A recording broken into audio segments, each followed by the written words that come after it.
ว่าเล็กน้อยผิดปกติอ่ามันกวดเบิ่งบ่เห็นเล็กน้อยเห็นแต่แบบน้ำค่ำมันคุ้นมันว่าเป็นเรื่องความรู้สึกนั่นนี่บอกยังบ่ถึกได้เนาะพี่น้องเนาะ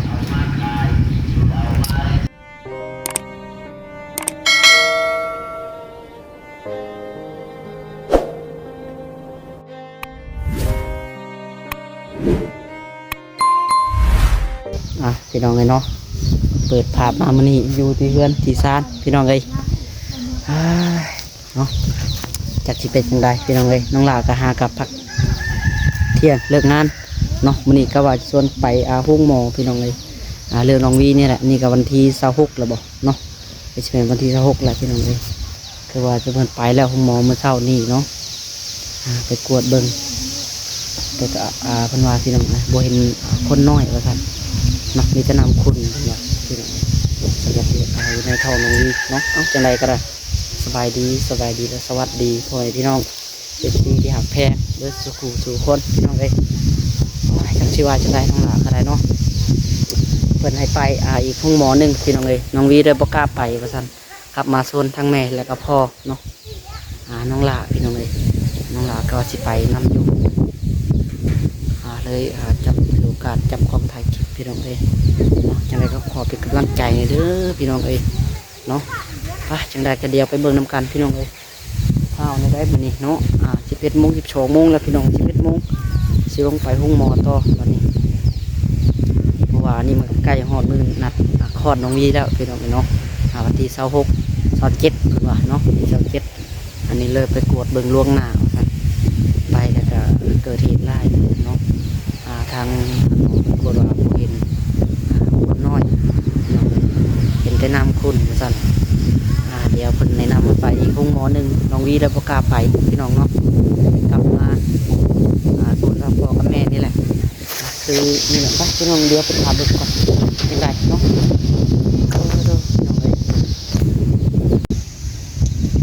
พี่น้องเนาะเปิดภาพบรรยากาศมาบรรยากาศตึงเครียดแน่พี่น้องจังใด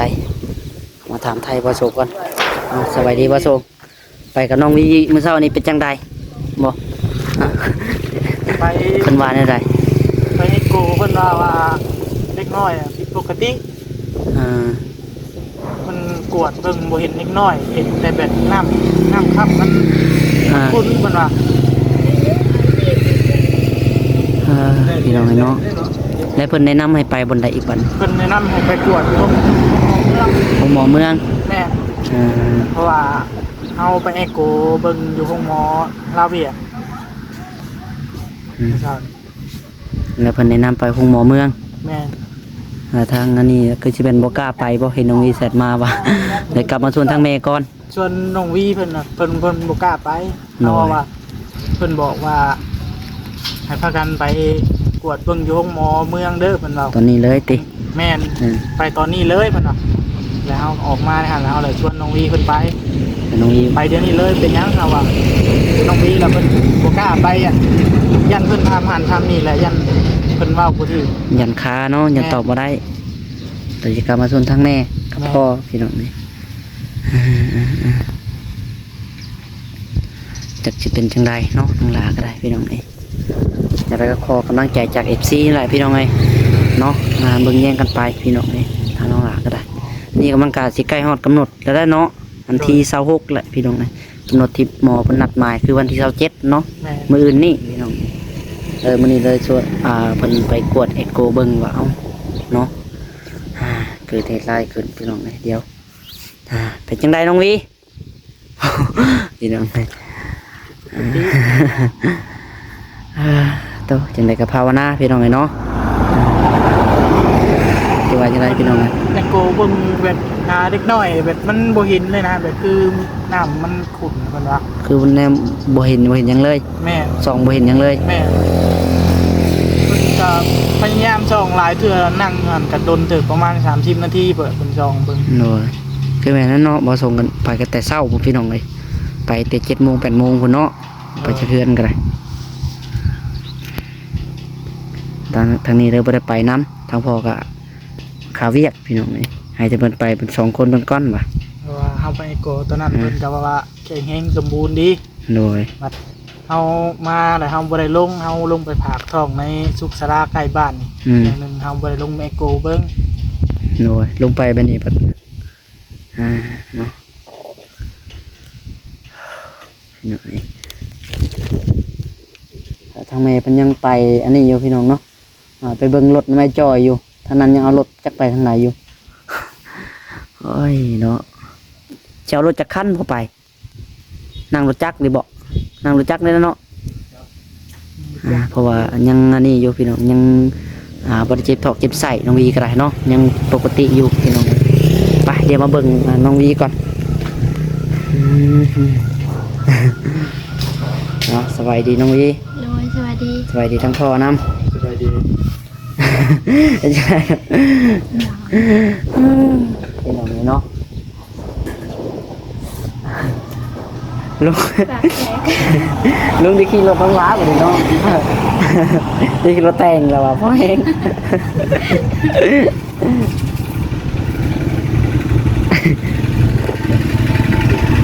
แล้วก็เอารถต้องล้าไปเปลี่ยนเอากับรถลุงพี่น้องเลย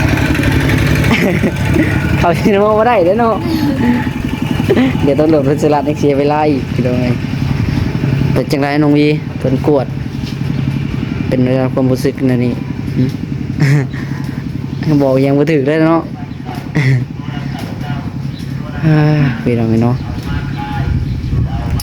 จังไดก็เดียวเพิ่นแนะนำให้ไปห้องหมอเมืองคือบ่ส่งเพิ่นบอกบ่ โดย แต่ทางนี้บ่กล้าไปมาทางนี้ก่อน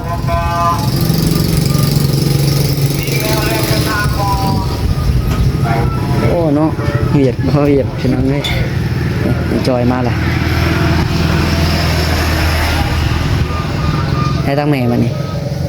แม่กำลังยางมามัน คือว่านั่งรถจักรก็นั่งไปได้อยู่หรอกเนาะ บ่ได้เจ็บบ่ได้หยังปกติไม่ได้เจ็บไม่ได้หยังพี่น้องเลยเนาะปกติแต่ก็สิไปห้องหมอเมืองอันนี้ถ้าว่าไปก็คือว่าอะไรพี่น้องบนเพิ่นในท่ายก็ท่ายเพิ่นบ่ให้ท่ายก็คือบ่ได้ท่ายเนาะเนาะก็ได้มีแต่มาเล่าสู่ FC พังเป็นอะไรใดๆก็ได้เนาะเตรียมเครื่องเรียบร้อยแล้วบ่พ่อ เรียบร้อย เรียบร้อยเลยมีสาทั้งแม่ย่างมาบ่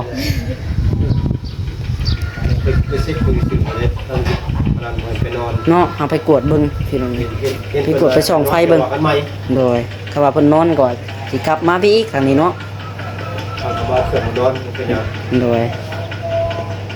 จักมันเล่นสบายอยู่พี่น้องเลยเขาว่าเจ็บท้องเจ็บไส้นั่งจอกจับอะไรยังว่าเฮาหารถใหญ่เนาะหาจ้างรถเขาเจ้าตามบ้านนี่พี่น้องเลยให้ไปส่งอันนี้ก็ว่านั่งปกติอยู่นั่งรถจักรก็ไปได้น้องวีก็ได้พี่น้องเอ้ยก็เลยสิเอารถจักรไปก่อน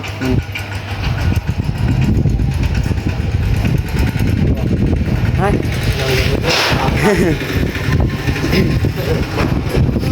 แล้วก็เรื่องจ้อยกับงานนี่เด้อพี่น้องเด้อเรามันยังไม่ได้ไปเฮ็ดงานก็ได้เนาะ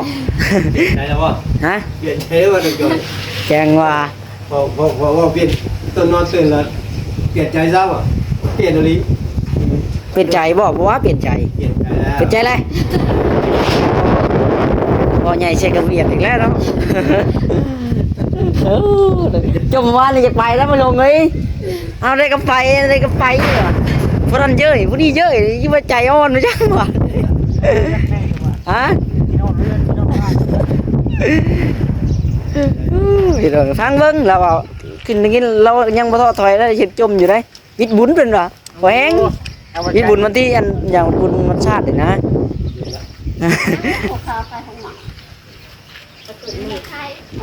ถ่ายบ่ฮะ พอแดงเมแดงเด้ อ๋อพรดูแดงบ่ สาวชาวพอแดงเด้ ใช่พรแดงเพิ่นเมียเพิ่นบ่ เนี่ยเพิ่น เป็นอะไรน่ะก็ลูกถูกต้องมื้อนี้ ไม่ต้องสิเกิดลูก อ๋อทั้งนั้นก็พ่อทั้งนั้นเนาะบ้าน เอารถ ถ้าอยู่บนไปแล้วบ่ ใส่รถเด็กๆเด้กำลังเอารถเด็กๆไป ใช่รถไถบ่ พอดีเจ้าคนพอได้เลยบอกเลยได้เหรอ ใครจะเราถ่ายกับบ่คือถ่ายหาเราว่าเนาะพอแล้วแม่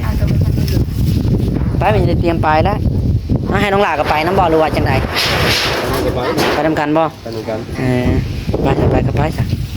พอจะไปนำกันก็ได้ จ้อย มันเราขับคันใดเจ้าขี่วิทยก็ได้เดี๋ยวขับรถน้องจ้อยก็ได้ไปพี่น้องเลยเดี๋ยวไปพบพ่อกันจะพูดแล้วพบหมอเนาะใส่แก๊สรถแล้วได้เขา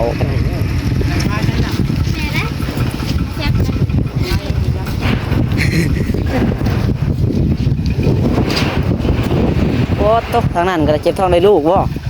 มารถไถเนาะ ทางเยอะเนาะเราใส่จับ ลมหนาวเลยมันนี่ฮะขี่รถจักรจะสิปิวไปน้ำลมหมดแหละโอ้ไปแล้วทางนั้นก็ได้ แล้วพ่อลูกพ่อ เออ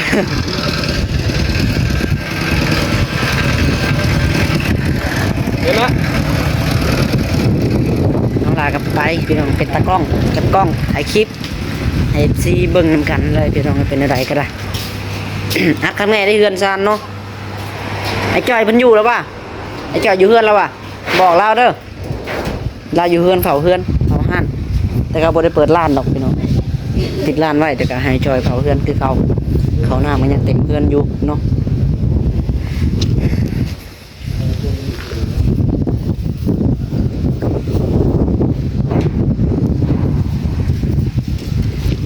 เห็นหรอ ไรนี่เนาะประตูห้องประตูม้วนก็ยังมิดซิมอยู่พี่น้องเลย สร้างบางใดก็ยังบ่ได้เนาะสร้างบางใดก็มิดซิมออยู่พี่น้องโอ้ย มันระบายมันเพิ่นบ่อยากมา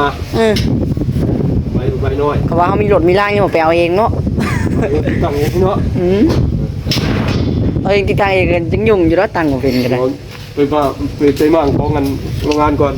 มั่งบ่ว่ามั่ง มาแล้วประกอบ มั่งประกอบบ่ได้พี่เขาเจ้าดาวหัวอีกแล้วนั่นแหละเนาะไก่ทางบ่ ไปซะไปพี่น้องเอ้ยไปเดี๋ยวไปพ่อกันอยู่พุ่นแหละโอ้ทางสาวญาก็ได้ นั่งอยู่เฮือนพุ่นเราก็ได้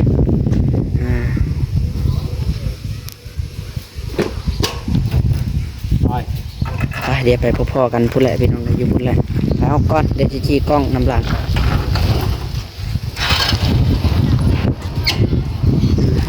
หากล้องก็ไม่ได้เอามาหรอกพี่น้องมือจับเอาเลยก็ได้เนาะ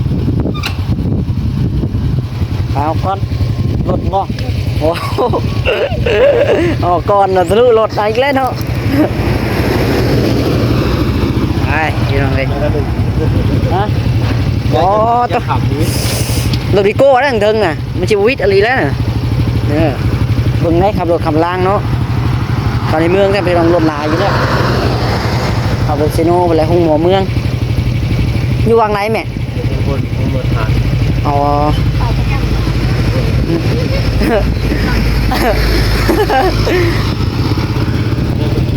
ไปเดี๋ยวเลยไปผสม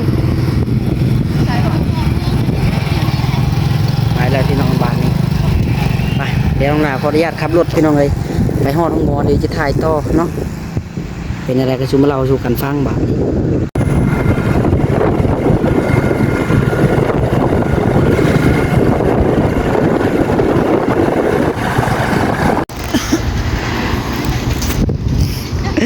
พี่น้องเนาะว่าสิไปห้องหมอเมืองเอาไปมาหมอห้องหมอ109 บาท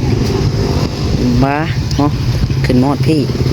ว่าสิไปกำลังกับบริเวณพี่น้องทำไมว่าพ่อก็ขึ้นชวนขึ้นมาพี่เลยเนาะมามอบพ่อสาวไล่อันเรียกอย่างว่าพี่น้องเนาะ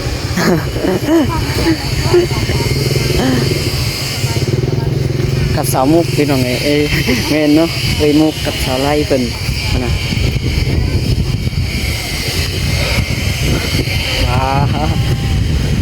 มาพ่อจะเป็นอยู่พี่พี่น้องจะได้ทางนี้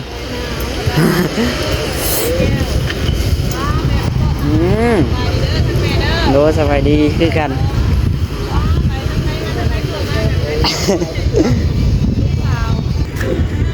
ตอนนี้หายเลยเป็นฐานทางพ่อกับแม่กัน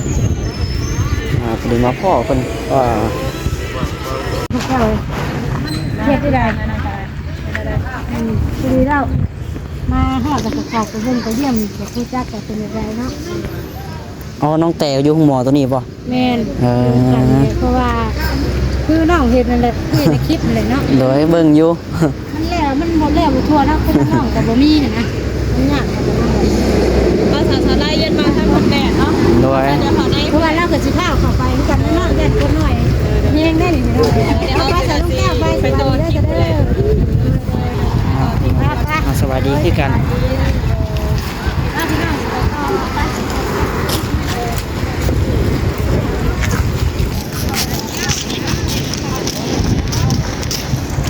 ใครจะวัดขันทาเนี่ยก็ทายพี่น้องเนาะมึงกระเจ้าจะพี่น้องเป็นวัดกวดของเบอร์หนึ่งดีกว่า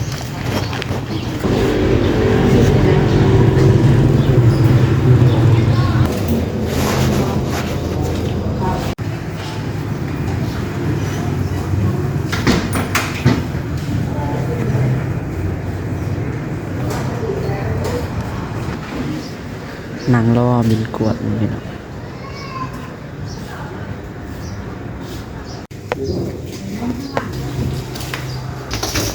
แปลกหลายโต๊ะพี่น้องจุดท้ายเนี่ยบ่ท้ายแน่เนาะไปตึกตัวไหนบ่นี่บ่ไปอันนี้บ่มาเห็นตึกเนาะไปแต่ละลังแต่ละคน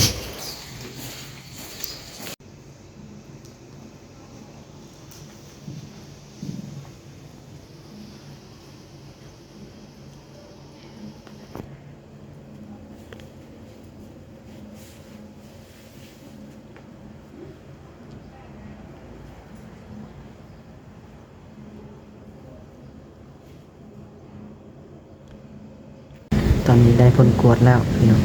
เพิ่นหาขึ้นไปให้ทานหมอที่ว่าอันนั้นเนาะแม่ทานหมอที่ว่าที่อันเข้าบนทมิตเลย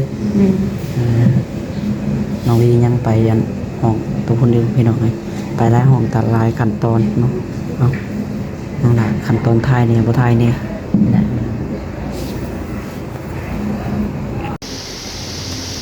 เป็นจังไดผลกวดออกมา ในโกนคนในโก ใหญ่โกอยู่บ่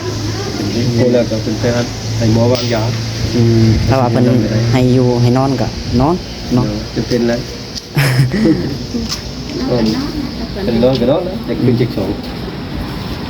อันนี้ต้องรอเบิ่งกัน ตัวก็บูจักว่าจะเป็นได้เนาะ เห็นว่าอันน้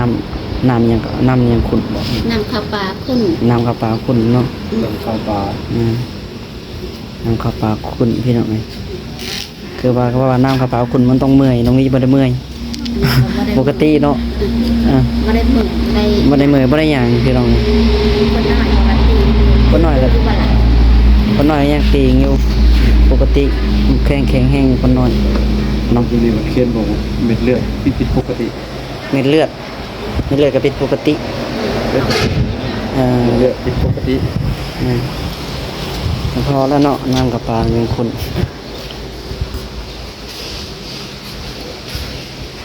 นี่แต่รอเบิ่งเพิ่นวางเห็ดวางยาให้พี่ บอ น้ ก อง มัน นะ ขึ้นมาลงกันแล้วเขาจะบอกว่าเป็นไม้บอกเลย ให้ได้ให้เพิ่นอธิบายให้ฟังเนาะก็บ่ได้ถ่ายทำหมกทำหมอครับพี่น้องมีแต่ถ่ายเจ้าของเองเนาะมีแต่เพิ่นเล่าจะฟังก็มาเล่าสู่คลิปฟังพี่น้องเลยเนาะเดี๋ยวรอเบิ่งขั้นตอนต่อไปพี่น้องเนาะไปเดินไปต่อไปต่อไป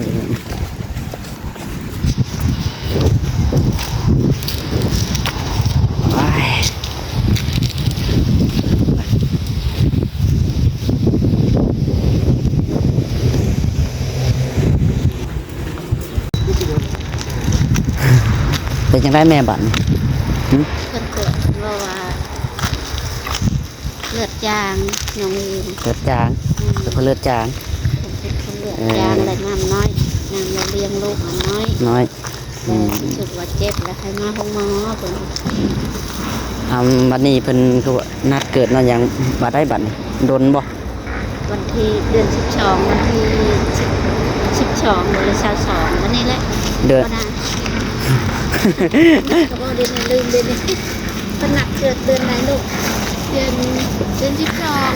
22 เดือน12วันที่22นัดไปเดือนใหม่บาดนี้เออไปพี่น้องเอ้ยบ่เป็นหยังบัดนี้เนาะเนื้อบาดกัดครับพี่น้องเอ้ยบาดนี้ต่อไปจะได้ก็โอเคพี่น้องสำหรับวันนี้ก็สิขอตัวไปก่อนพี่น้อง